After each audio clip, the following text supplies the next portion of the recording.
دجاج بصلصة الليمون من أطيب الوصفات اللي ممكن تعتمدوها. صدر دجاج راح أضيف عليه ملح وفلفل أسود وزعتر وقليل من الدارسين، أقلبه وأتركه.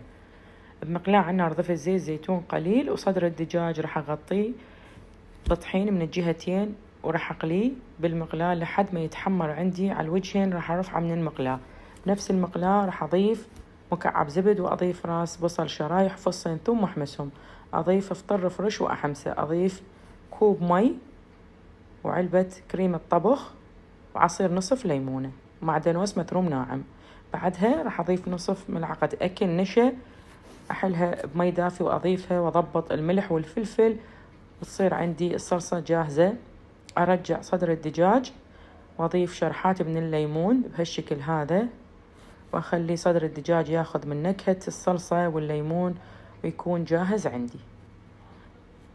هذا هو يكون جاهز بهالشكل. أقدمه مع سوتيه خضار مثل ما قدمته أني، أو تقدموه مع بطاطا مهروسة أو مع التمن أو مع المعكرونة براحتكم. المهم طعمه كلش طيب ومستوي، وبالف عافية.